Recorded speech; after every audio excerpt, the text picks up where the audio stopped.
बिस्मिल्लाहिर्रहमानिर्रहीम।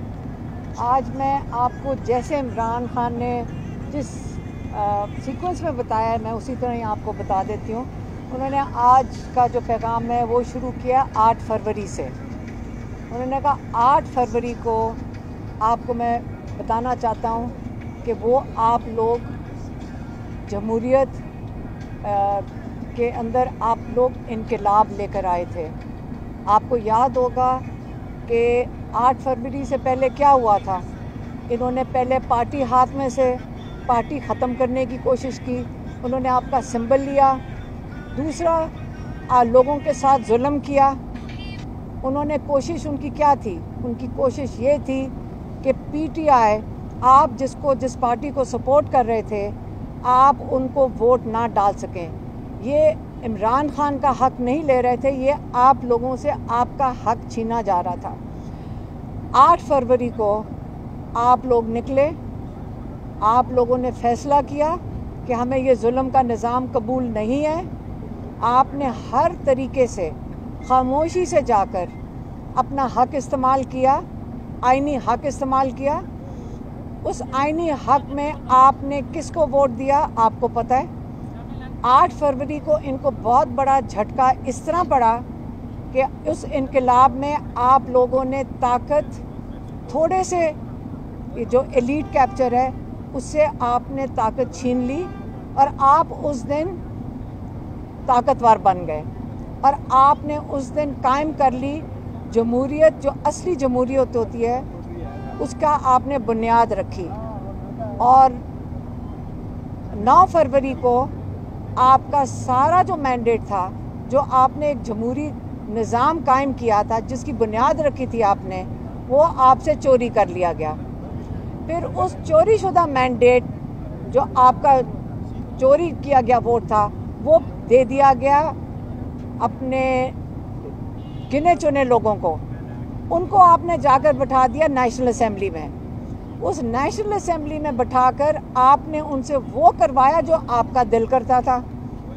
आपने जो उसकी जो फाइनल उसका रिज़ल्ट है 8 फरवरी के बाद आपने 26वीं तरमीम में देख लिया है।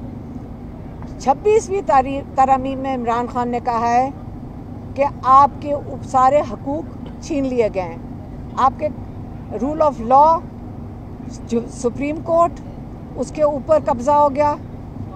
आपके सारे हकूक़ छीन लिए गए और आपके ऊपर जो पुराने 3 मार्शल लॉ गुजर चुके हैं उससे भी बदतर इस वक्त हालात हैं। ये उससे बदतर मार्शल लॉ लग चुका है और इसलिए उन्होंने आज कहा है कि ये जो मुखातिब हो रहे हैं इमरान खान, मैं उन सब की कैटेगरीज़ के नाम ले देती हूँ। उन्होंने कहा मैं बराह रास्त मुखातिब हो रहा हूँ, आप इनकी कैटेगरी सुन लें।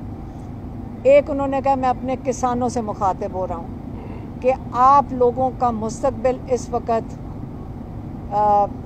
बहुत तारीख है। पाकिस्तान की जो हालात जिस तरह जा रहे हैं आपको अपने हक़ के लिए निकलना पड़ेगा। फिर उन्होंने कहा है कि मैं अपने वकीलों को कहता हूँ कि आप लोगों की ज़िम्मेदारी बनती है, आपकी ड्यूटी बनती है कि आप सुप्रीम कोर्ट के लिए आप आज आके खड़े हों। सुप्रीम कोर्ट के बाहर आपने इसके तहफ़्फ़ुज़ देना है, क्योंकि रूल ऑफ लॉ अगर सुप्रीम कोर्ट का ये अगर आप उस पर कब्ज़ा कर लेंगे तो सारा जो जुडिशल सिस्टम है उसके नीचे बिल्कुल ज़मीन बोस हो जाएगा। उसके बाद उन्होंने कहा सिविल सोसाइटी, उन्होंने कहा देखें हर एक पाकिस्तानी की ज़िम्मेदारी बनती है कि आपने बाहर निकलना है। और उसके बाद उन्होंने तुलबा को मुखातिब हुए। उन्होंने कहा कि ये आपका मुस्तकबिल है। 4 चीज़ों के लिए उन्होंने कहा आपने निकलना है। 4 चीज़ें क्या हैं? रूल ऑफ लॉ, आपने अपने जो जुडिशरी है उसके लिए निकलना है, उसके तहफ़्फ़ुज़ के लिए निकलना है। दूसरा आपका जो स्टोलन मैंडेट है आपने उसके लिए निकलना है। तीसरा आपके जो नाहक बेगुनाह कैदी हैं आपने उनके लिए निकलना है। और चौथी जो सबसे अहम चीज़ है आपने अपने मुस्तकबिल के लिए निकलना है। ये कॉल अब आज इमरान खान ने फ़ाइनल कॉल की तारीख़ दे दी है। اور یہ جو تاریخ ہے جس پہ سب کو انہوں نے کہا ہے کہ آپ نے نکلنا ہے، اس کے اندر انہوں نے اپنے ٹکٹ ہولڈرز کو کہا ہے، انہوں نے اپنے جو ممبر آف پارلیمنٹ ہیں ان کو کہا ہے، انہوں نے ایک ایک کارکن کو مخاطب ہو کر کہا ہے پورے پاکستان میں. پھر انہوں نے کہا ہے کہ میں پاکستانیوں کو کہتا ہوں کہ ایک موقع یہ ہے آپ کے لیے، آج آپ کو فیصلہ کرنا ہوگا کہ ہمارا اگلا مستقبل میں ہم نے مارشل لاء کے اندر رہنا ہے یا ہم نے آزادی میں رہنا ہے. اور 24 تاریخ عمران خان نے آج اسلام آباد کے لیے کال دے دیا ہے، اور یہی ان کی جو پوری سٹیٹمنٹ تھی، یہ میں نے آپ کے پاس ان کا پیغام پہنچا دیا. مہربانی.